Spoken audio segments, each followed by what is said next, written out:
It doesn't matter what the situation might be. Ending a long-term relationship is never an easy thing to do. Breaking up with someone you live with just makes it that much harder. Unfortunately, there's no magic solution to get you through this. I'm Melanie, and instead, I'm going to walk you through some steps that will make this process as easy as possible. But before we get into it, please remember to subscribe to Beyond Ages Below and check out our website with the link above if you want to learn more about dating, love, and relationships. So let's dive into the healthiest ways to break up with someone you live with.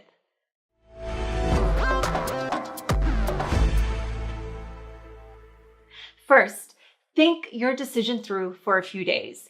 Once you started the conversation, there's no turning back.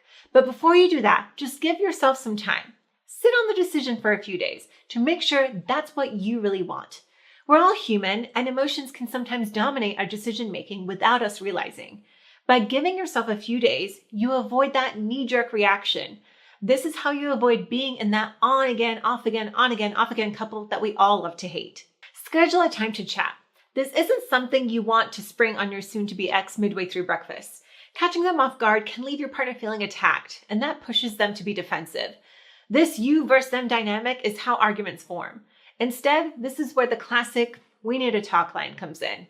Work out a time in the next day or two where you can both sit down and talk things through. Giving your partner time to mentally prepare is your best chance at a mature, constructive conversation.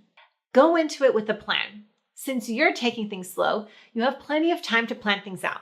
Emotions are about to run high, and that isn't the time to be improvising or trying to make a decision. Before the conversation even starts, plan out what you want to say. Have an exit strategy in mind and be prepared to lead your partner through this initially. They're going to be hurting, lost, and dealing with a lot of mixed emotions.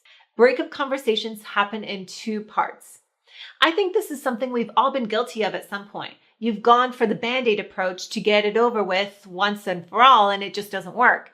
A breakup conversation will always be emotional. Of course it is. You both care about each other, and nobody wants to lose someone they care about.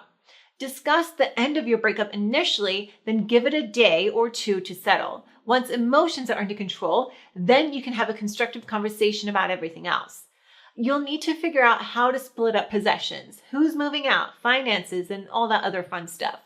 As much as you might want to just get it out and over with and done with once and for all, I assure you, splitting these topics up is the better option. Check your anger at the door.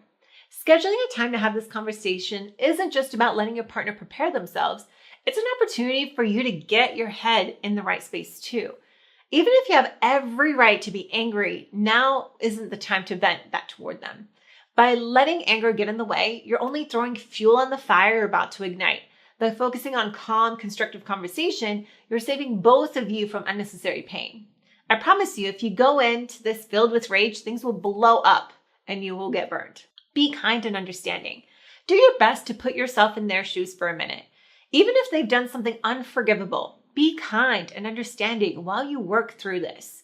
You're about to break up with them, which is going to hurt. They're about to lose their partner, and emotions just might get the better of them for a moment. Do your best to anticipate that. See it for what it is and be the voice of reason. If you can stay kind and understanding in the coming weeks, there will be a lot less pain involved for both of you. There are no winners in the blame game. These conversations can quickly drop into a back and forth, you did this and that's because you did that, and it goes nowhere. Since the only thing this achieves is rising emotions, do your best to stay constructive.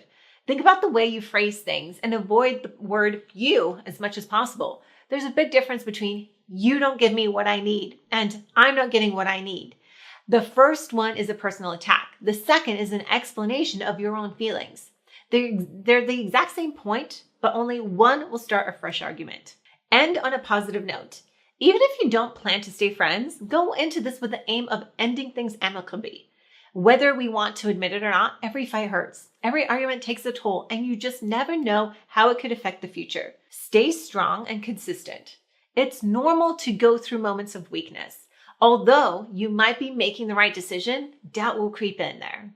You'll be tempted to go back to normal, but that'll only drag things out even further along. So it's important that you stay strong and consistent throughout the breakup.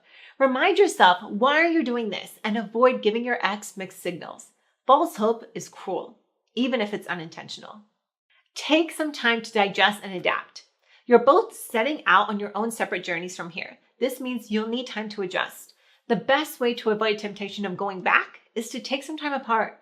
Get used to living without them and start exploring this new direction. To do this effectively, make it clear that you need at least a week or two of zero contact. No text messages, no social media, nothing. A simple "I miss you" text 5 days later after a breakup is a great way to have you both hurting all over again. Stay busy with other things. Last but not least, keep yourself busy. Sitting at home alone will easily double the amount of time it takes to move on. One way or another, you will move on, and there's no sense in dragging out the hurt. Exactly how you stay busy is completely irrelevant, honestly. Pick up a new hobby, hang out with friends, or go set up your Tinder profile. There's an entire world out there ready for you to explore. There's no excuse for you to sit alone on the couch dwelling on the negative.